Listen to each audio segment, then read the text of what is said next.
Welcome to Soul and Life Radio, where stories and sounds come together to spark your spirit. Join us for heartfelt moments and soulful tunes that light up your day. Don't forget to like, subscribe, and share to spread the vibe with everyone you know. The question we all avoid. There comes a time in life when the house feels quieter than it used to. The phone rings less, the laughter fades from the hallway. And one morning, as you make your coffee, you realize that you've been talking to yourself more than to anyone else. It's not a tragic moment, just an honest one. And in that quiet honesty, a question rises that most of us spend our whole lives avoiding. When I grow old, who will I live with? For some, the answer is simple. With my kids, of course. For others, it's in a peaceful home, surrounded by my own memories. But the truth, here in America, is that growing old isn't just about where we live. It's about how we choose to live. With dignity, with freedom, and with peace. We live in a country that celebrates independence. We teach our children to leave home, chase dreams, and build their own lives, sometimes thousands of miles away. And yet, when those same children grow older, when their own parents start to need help, the distance suddenly feels heavier. A generation raised to be self-reliant must learn to care.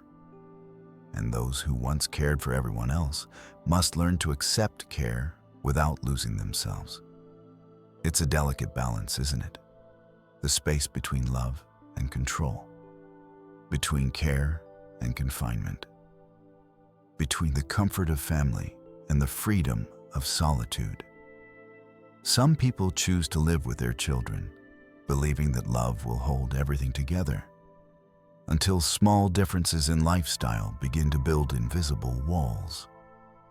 Others decide to live nearby but not together, keeping just enough distance to protect everyone's peace. And many, especially today, are choosing to live completely on their own, not out of bitterness, but out of a quiet desire to keep their independence until the very end. Then there are those who see aging not as the end of something, but the beginning of something new. A second life in retirement communities, where they can find friendship, laughter, and meaning again. So tonight, as you listen, I invite you to pause for a moment. Forget the noise of the world, the deadlines, the chaos of everyday life, and just breathe. Because this story isn't really about the elderly. It's about all of us. About the people we'll become when time slows down, when our hands tremble a little, and when love must learn to take a different form.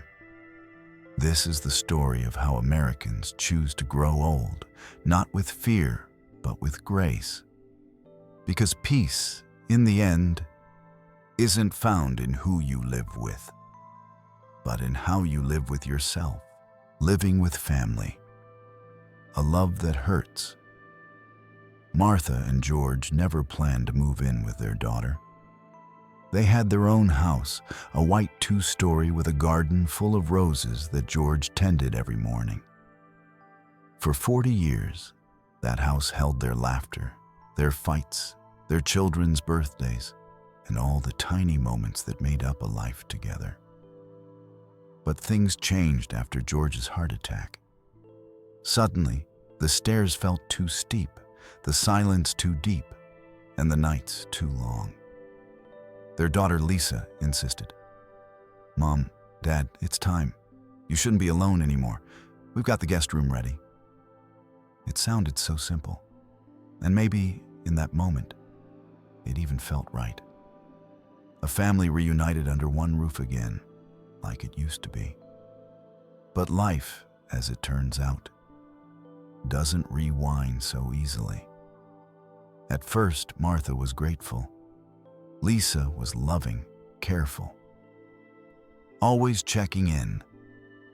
She cooked them healthy meals, made sure George took his medication, and even set up a little spot for him on the back porch so he could watch the neighborhood kids play.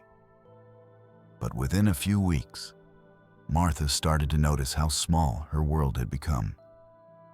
Every morning, she'd hear Lisa in the kitchen saying, "Mom, don't worry about breakfast, I've got it."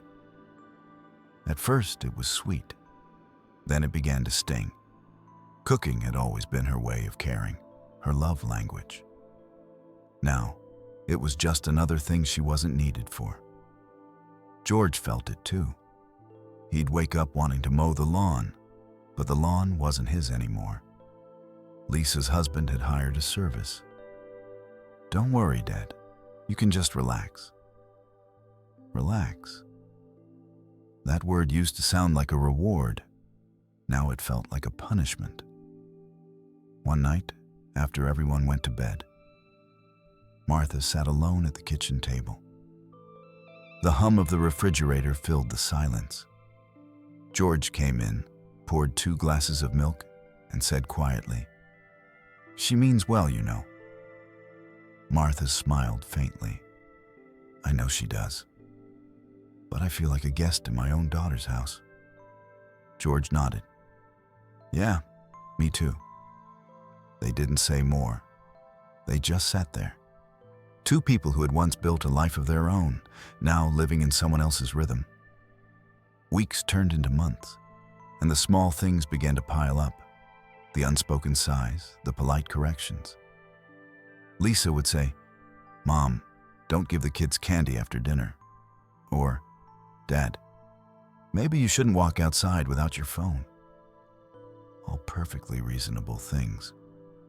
But each one carried a whisper. You can't take care of yourself anymore. It wasn't Lisa's fault. She was trying to protect them. But in her effort to give them safety, she had quietly taken away something else. Their dignity. One Sunday during dinner, the tension finally cracked. Lisa's teenage son, Evan, was scrolling through his phone instead of eating. Martha reached over and gently took it from his hand. "Dinner's family time, sweetheart," she said softly. Evan rolled his eyes. "Mom doesn't care." Lisa looked up. "It's fine, Mom. He's almost done with his homework." "But, Mom," Lisa snapped a little louder, the way she used to when she was 16. The room went silent. George set down his fork. "Lisa," he said, his voice calm but firm, "your mother's right. Maybe no phones at dinner." Lisa exhaled sharply. "Dad, please. I just don't want to make everything a battle." Martha looked down at her plate. Her hand trembled slightly.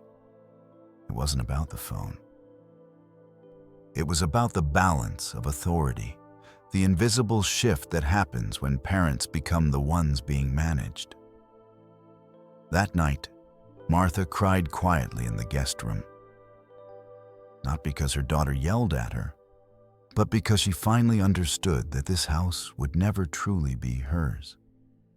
She had lost her place, not in the family, but in its hierarchy.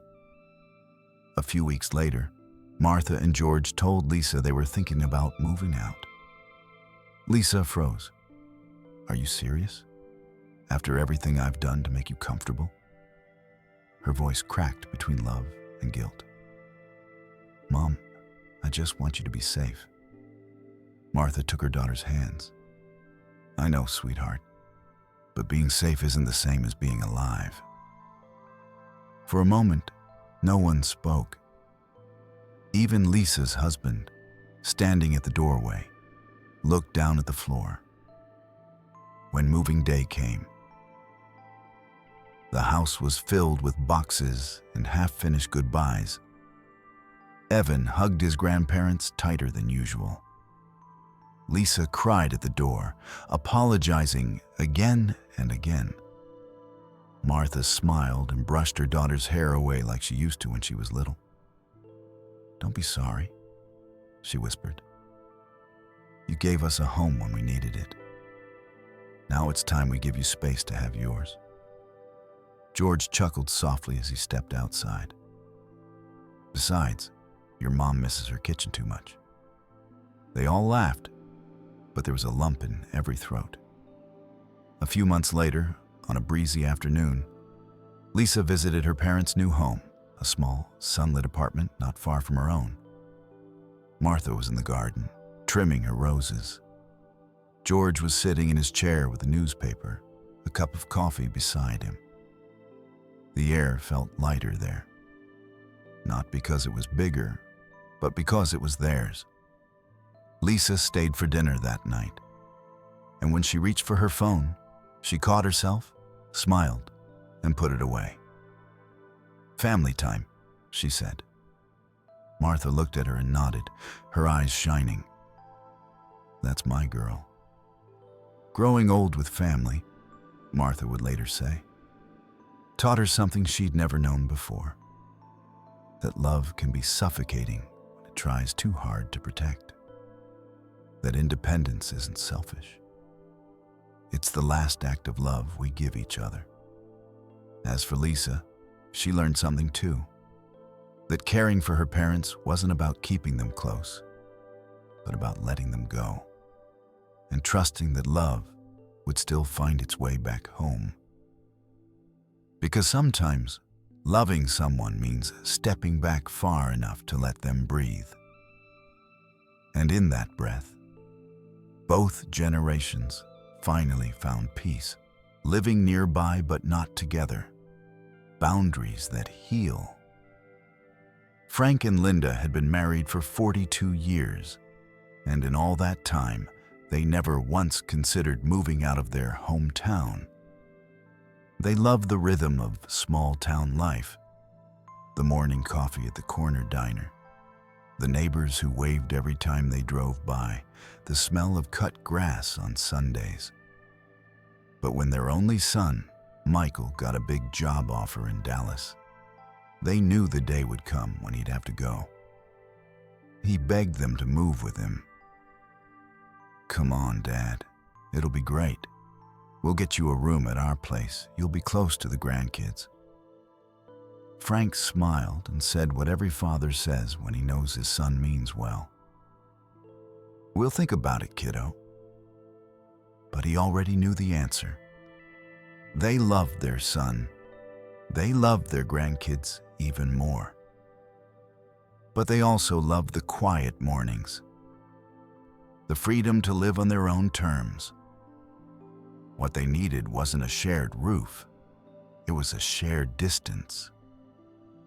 A year later, Frank and Linda bought a small cottage just 10 minutes away from Michael's house. It wasn't fancy, just 2 bedrooms, a porch swing, and a tiny backyard where Linda could plant her tulips. The kind of house that didn't scream retirement, but whispered home. At first, Michael didn't get it. "Why not just live with us?" he asked one afternoon, standing in their new kitchen. Linda was unpacking dishes, humming softly. "Sweetheart," she said, "because we want to visit you, not haunt you." Frank laughed so hard his coffee nearly spilled. "That's your mother's way of saying we love you enough to let you miss us." Michael rolled his eyes but smiled. "You two are unbelievable." Their arrangement turned out to be perfect. Every Sunday, they'd have a family barbecue at Michael's house. The kids would run through the sprinklers, Linda would bring her famous potato salad, and Frank would stand by the grill, giving unwanted but necessary advice about how to flip burgers. When the day ended, they'd hug everyone goodbye, get in their car, and drive home under the soft orange Texas sky. As soon as the front door closed, Linda would sigh contentedly and say, "Home, sweet, quiet home." And Frank would nod, "Love the grandkids, but I also love hearing myself think again." It became their little ritual. Connection and release, love and space, all in balance. There's something beautiful about being close, but not entangled. Linda once put it perfectly over tea with a friend. When we lived with Michael for a few months after my surgery, I realized how exhausting it can be to love each other all day, every day, without a pause. Living nearby gives us room to breathe, and that's what keeps love alive. Boundaries weren't walls for her. They were fences with gates, always open, but still clearly drawn. Then, one summer evening, the balance was tested. Michael's wife, Emma, called in tears. Her mother had fallen sick, and she needed to fly to Chicago immediately. "Can you please stay with the kids for a few days?" she asked. "Of course," Linda said. "That's what we're here for." Those few days turned into 2 weeks. Between cooking, cleaning, and helping with school pickups, Frank and Linda found themselves back in the rhythm they had once sworn to leave behind. It wasn't bad, but it was different now. Their bodies were slower, their patience thinner, and the noise constant. One night, after the kids had gone to bed, Frank sank into the couch, exhausted. He looked at Linda and said, "You know what I miss?" Linda smiled. "Silence?" He nodded, chuckling. "And my chair. My chair doesn't judge me when I nap." They both laughed, that deep, tired laughter of two people who know their limits and aren't ashamed of them anymore. When Emma returned home, she hugged them both. "You two are saints," she said. Linda waved her hand dismissively. "Oh, we're not saints. We just know when to clock out." That night, back in their own cottage, Frank poured a glass of whiskey and sat on the porch. Fireflies blinked in the distance. "Best part about helping," he said, "is coming home after." Linda leaned on his shoulder. That's what family's supposed to feel like. Close enough to hold hands, far enough to not step on each other's toes. Months later, at Thanksgiving, Michael stood to make a toast. His parents were sitting side by side at the end of the long dining table, their hands loosely intertwined. "I used to think love meant keeping everyone together," he said, raising his glass. "But now I see. Love's about knowing when to give people space. Mom, Dad, thank you for teaching me that." Frank smiled, pretending to grumble. "You're welcome, son. Took you long enough." The room filled with laughter and clinking glasses. For a brief moment, every sound felt perfectly placed. The chatter, the crackle of the fireplace, the warmth of belonging without the weight of it.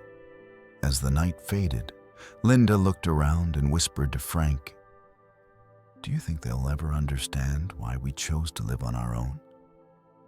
Frank smiled softly. "Maybe not now. But one day, when they're our age, they will. Because one day their children will stand where they stand now, loving their kids, missing their freedom, and realizing that love doesn't have to mean living under the same roof. It just means showing up again and again from a place that still feels like home." Later, when a neighbor asked Frank if he ever regretted not living with his son, he said something simple yet unforgettable. "No, I see him enough to love him, not enough to fight with him." And maybe that's the secret of growing old gracefully in America. To stay close, but not too close. To be part of your family's story, but not trapped inside it. To let love flow, not force it. Because sometimes, distance isn't the enemy of love. It's what keeps love alive. Living alone, The power of independence. Evelyn Parker had never been afraid of silence. She used to say that silence wasn't empty. It was just full of things people didn't know how to listen to. She lived alone in a small one-bedroom apartment in Portland, Oregon. The place wasn't much, just a kitchen that always smelled like fresh coffee, a bookshelf packed with old novels, and a balcony covered with potted herbs. But every inch of it was hers. And that, to Evelyn, meant everything. Her husband, Walter, had passed away 12 years ago. They'd been married for 46 years, the kind of marriage that had known both passion and boredom, joy and grief, all in their quiet balance. When he died, her 2 sons begged her to move in.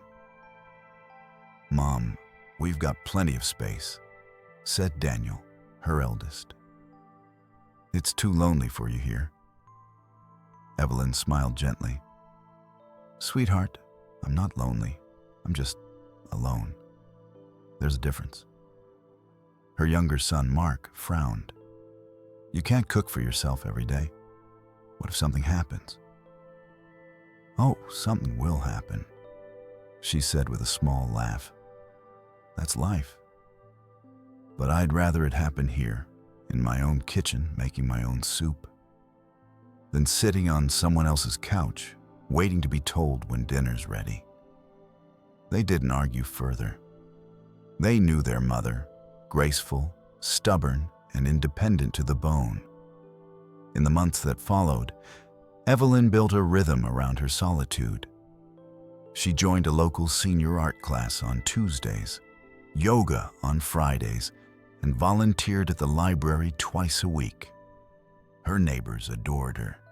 The lady with the red scarf, who always had a kind word and never missed a community bake sale. Every morning, she sat by her window with a cup of tea, watching people rush to work, feeling a strange, quiet joy that she no longer had to. Her world had grown smaller, yes, but also softer, free from noise, from demands, from pretending to be anything other than herself. Still, there were days when the loneliness crept in, usually in the evenings. The light in her apartment would dim, and the silence would stretch too far. She'd open a bottle of wine, play an old jazz record, and talk to Walter as if he were still there. "Remember the night we got lost in New Orleans?" she'd whisper, smiling to herself. "You blame the map, but you just didn't want to admit you couldn't see the street signs." She'd laugh, softly, alone, but not broken. Because to Evelyn, memories weren't ghosts, they were company. One winter, Evelyn slipped on the icy steps outside her apartment and then fractured her wrist. Her sons were furious. "That's it, Mom," Mark said over the phone. "You're coming to live with me. End of discussion." Evelyn stayed quiet for a moment. Then she asked calmly, "Mark, do you remember when you were 16 and begged me to let you drive to California alone?" "Yeah, what does that have to do with this?" "I was terrified," she said. "But I let you go because you needed to learn who you were. Now I need the same thing, the right to live my life, even if it comes with a few falls." On the other end of the line, Mark sighed. He didn't agree, but he understood. Because independence, he realized, wasn't just something the young fought for. It was something the old deserved. After her wrist healed, Evelyn made a few adjustments. She got a smart watch that could call for help, hired a cleaner once a week, and made friends with her neighbor Maria, who checked in on her every few days. It wasn't dependence. It was smart interdependence, the kind that still left her dignity intact. Every Sunday, her sons visited. They'd bring food, fix small things around the apartment, and linger a little longer than necessary. When they left, Evelyn would walk them to the door, kiss them both, and say, "Go live your lives. That's how you love me best." One summer evening, Evelyn hosted a small dinner for her neighbors. They laughed, shared wine, told stories about youth and regret. Someone asked her, "Evelyn, don't you ever wish you had someone to come home to again?" She smiled, her eyes glinting under the warm light. "I do have someone," she said. "I have me. And for the first time in my life, I finally know who that is." There was a quiet after that, not awkward, but tender, because everyone at that table understood in their own way. Evelyn wasn't rejecting love. She was redefining it. She had learned that being alone doesn't mean being unloved. It means learning to love yourself without an audience. A few months later, Mark visited unexpectedly. He found her sitting on the balcony, painting a sunrise over Mount Hood. The morning light kissed her silver hair, and for a moment, he saw not an old woman, but a soul utterly at peace. "Mom," he said, his voice soft. "I get it now." She smiled. "Get what, darling?" "You weren't choosing solitude. You were choosing freedom." Evelyn chuckled. "Freedom is solitude, if you make peace with it." He nodded, tears glistening in his eyes. "Thank you for teaching me that." That night, as Evelyn watched the sun dip below the horizon, she whispered, "Walter, I think I finally figured it out. Growing old isn't about who takes care of you. It's about who you become when no one else is around." She lifted her glass toward the fading light, as if to toast the years behind her. And in the quiet that followed, there was no loneliness, no fear, only peace. Because for Evelyn, living alone wasn't an act of isolation. It was an act of grace, a declaration that even in the final chapters, life still belongs to the one brave enough to live it on their own terms. Retirement communities. A new kind of home. When Harold Jacobs sold the house he'd lived in for 50 years, he didn't tell anyone for 2 weeks. He kept walking past the empty rooms, the dent in the wall where his grandson once threw a baseball, the faded marks on the kitchen door where he'd measured his kid's height every year. The silence was thick, like a memory that refused to leave. He told his daughter, Emily, over breakfast one Sunday, "Dad, what do you mean you sold the house?" she asked, her spoon frozen halfway to her mouth. Harold took a slow sip of his coffee. "I'm moving to Clearwater Springs." She blinked. "The retirement community?" He nodded. "They've got good coffee, a pool, and people who don't mind listening to me talk about the 70s. Emily frowned. "Dad, you don't have to do that. You could live with us. The kids would love having you around." He smiled. "Sweetheart, I did live with you for a few months after your mom passed, and it was nice. But I kept feeling like I was borrowing someone else's time." The day he moved into Clearwater Springs, the Florida sun was blinding. Palm trees lined the entrance, and a small sign read, "Welcome home." Harold chuckled to himself. "We'll see about that." Inside, he was greeted by a woman named Janice, the community coordinator, with the kind of smile that made people believe in warmth again. "We have bingo nights, gardening clubs, fitness classes, and movie Fridays," she said cheerfully. "Movie Fridays, huh? You got Casablanca?" Harold asked. She grinned. "Every other week." He followed her down the hall, passing people chatting over coffee, others playing chess under the oak trees outside. For the first time in years, he didn't feel like the oldest person in the room. just another soul trying to make sense of time. The first week felt strange. He missed the sound of his old clock ticking in the hallway, the mailman's knock, the rhythm of his old life. But something shifted the day he met Ruth. She was sitting by the koi pond, wearing a big sun hat and a larger smile. "First week?" she asked. "Is it that obvious?" "Only because you're still walking around like you're visiting," she said, laughing. They started having lunch together, grilled cheese sandwiches at the cafe near the pool. Ruth had a sharp wit and an even sharper heart.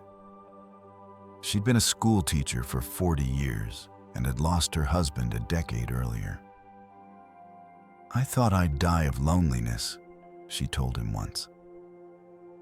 "Turns out I just needed new people to annoy." Days turned into weeks. Harold joined a writing club, where he began penning short stories about his youth. Stories he'd never had time to write when life was busy with bills, work, and raising kids. He learned to paint, attended morning Tai Chi classes, and played harmonica in the evenings. Some nights, he'd sit by the pond with Ruth, watching the sky blush into pink and gold. He found himself laughing again, not the polite chuckle of small talk, but real belly-deep laughter that carried the weight of years gone by. Then came Thanksgiving. Emily and her family visited, expecting to find him frail and homesick. Instead, they found him surrounded by friends, wearing a ridiculous turkey-shaped hat and telling jokes to a table of retirees. When he saw them, his face lit up. "Hey, you made it. Grab a plate before Martha eats all the pumpkin pie." Emily was stunned. Her father, who had spent the last year mourning, shrinking into silence, was alive again. Not young, but alive. That night, after the dinner, she sat beside him on a bench overlooking the pond. "Dad," she said softly, "I was scared when you told me you were moving here." He nodded. "You thought it meant I was giving up?" She smiled. "Yeah, but now I see you didn't move here to wait for the end. You came here to start something new." Harold grinned. "Exactly. I didn't retire from life. I just retired from mowing the lawn." They both laughed, and for a while they just sat there. A father and daughter who finally understood each other's kind of love. Months passed, and Clearwater Springs became more than just a place to stay. It became Harold's second life. He hosted open mic nights, wrote poems for birthdays, and was known around the community as the guy with the harmonica and too many dad jokes. One afternoon, during a community picnic, Ruth looked at him and said, "You seem happy, Harold." He smiled, squinting under the bright Florida sun. "Happiness doesn't always come with noise, Ruth. Sometimes it just comes with peace." She nodded. "Peace looks good on you." When people from the outside asked Harold about life in a retirement home, he always said the same thing. "It's not a waiting room. It's a living room, full of people who finally stopped pretending they're in a hurry." He'd pause, then add with a grin, "Besides, where else can you flirt with someone over tapioca pudding and still be called charming?" On his 81st birthday, the community threw him a surprise party. There were candles, laughter, terrible singing, and Ruth sitting next to him, holding his hand. After the cake, someone asked him what his secret was. Harold leaned back in his chair and said, "Don't wait for life to slow down to start living again. If you're still breathing, you're still becoming." That night, after everyone had gone, he sat by the pond, harmonica in hand, and played a soft tune.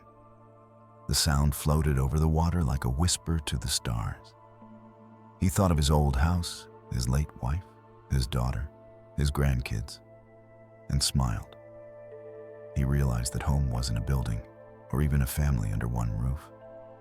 Home was where your heart is free enough to laugh again. And there, in the quiet warmth of Clearwater Springs, Harold wasn't counting the days anymore. He was finally living them. Because in the end, growing old isn't about losing what you once had. It's about finding new ways to be alive. And sometimes, the place the world calls the end is just the beginning. Epilogue. Choosing peace over guilt. There's a moment in life when time begins to whisper instead of shout. You stop running, stop chasing, and for the first time, you truly start listening. Listening to the sound of your own breath, the ticking of an old clock, the laughter that still echoes from rooms long emptied. It's in those quiet spaces that we begin to ask ourselves, what does it really mean to grow old? We've met Martha and George, who learned that love under one roof can sometimes feel too heavy to breathe. That caring and control are not the same thing. We've met Frank and Linda, who found peace in distance, proving that closeness doesn't always mean proximity. We've met Evelyn, who discovered that solitude could be a kind of freedom, a form of self-love she'd never known before. And we've met Harold, who chose a retirement community not to fade away, but to begin again, to write, to laugh, to live. 4 stories, 4 choices. None of them perfect, all of them brave. In America, we often measure love by what we do for others, how much we give, how much we sacrifice, how much we show up. But maybe growing older teaches us something deeper. That love isn't about giving everything away. It's about giving the right things: time, respect, space, and understanding. Because love without space becomes control. Love without respect becomes obligation. And love without freedom becomes fear. Every generation struggles with this. The children who want to protect their parents but end up smothering them.